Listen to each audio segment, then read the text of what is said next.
Asked a question of the three people, any appreciation of how the Irish public had responded to their presence here and to the rigours of the bailout deal, and Klaus answered the question in the following way.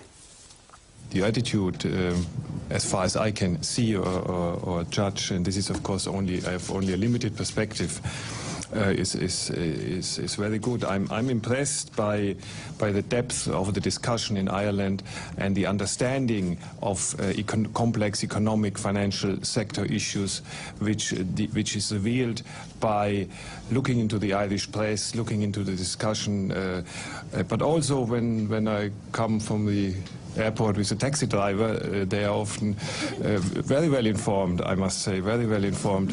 So I think that is a good sign that here we have an open discussion. It's a difficult adjustment process, but there is an open debate, and there's a debate where economic arguments play an important role, and I think that is how it should be.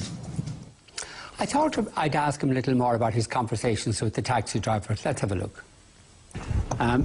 Klaus Masuk, did your taxi driver tell you how the Irish people are bewildered that we are required to pay unguaranteed bondholders billions of euros for debts that the Irish people have no relation to or no bearing with, primarily to bail out or to ensure the solvency of European banks? And if your taxi driver asked you that question, or if the taxi driver had asked you that question, what would have been your response? That's my first question. Well, can we take a couple together? Can you ask the second question? Well, my second question is a completely different issue, and okay. I may have a follow-through if Mr.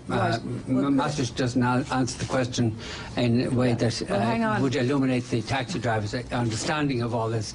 I would have a follow-through question. Right. Can I ask you then to pass the mic, and we'll come back to you for the second question? Yeah, well, if you don't mind, that's a way of breaking up the exchange, and I would prefer if it went this way. We have a tradition in Irish journalism that we pursue issues, and that when somebody doesn't ask a question, we follow through on it.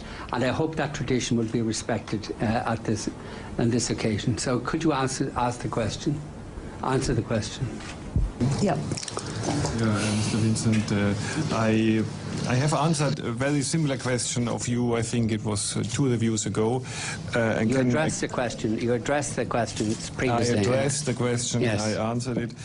I would say I can understand that this is a difficult decision to be made by the government, and there's no doubt about it. But there are different aspects of the problem to be balanced against each other, and I can understand that the government came to the view that all in all the costs for the Irish people, for the stability of the banking system, for the confidence in the banking system of taking a certain action in this respect, which you were mentioning, could likely have been much bigger than the benefits for the taxpayer, which of course would have been there. So the financial sector would have been affected, the confidence of the financial sector would have been negatively affected, and I can understand that there was a difficult decision, but that the decision was taken in this direction.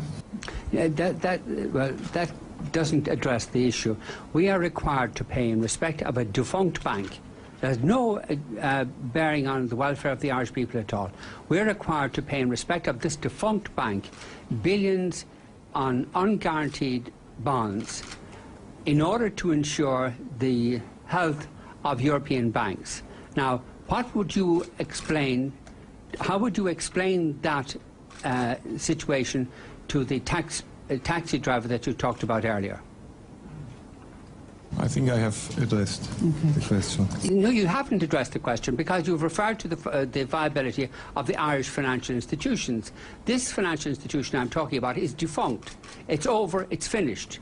Now, why are the Irish people required, under threat from the ECB, why are the Irish people required to pay billions to unguaranteed bondholders under threat to the ECB? You didn't answer the question the last time, so maybe you'd answer it this time. Well, I think he doesn't have anything to add to what he's already said. Just a minute. This isn't good. This isn't good enough. This isn't good enough. You people are intervening in this society, causing huge damage by requiring us to make payments not for the benefit of anybody in Ireland, but for the benefit of European financial institutions. Now, could you explain why the Irish people are inflicted with this burden? Well, I think I have addressed the question. You have nothing to say. There's no answer. Is that right? Is that it? No answer? I have given an answer. He's given an answer. You have given an answer that doesn't address the question. That's your view. That is my view, and I think it would be the view of the taxi driver and the view of our viewers tonight. Right. Can we please move on?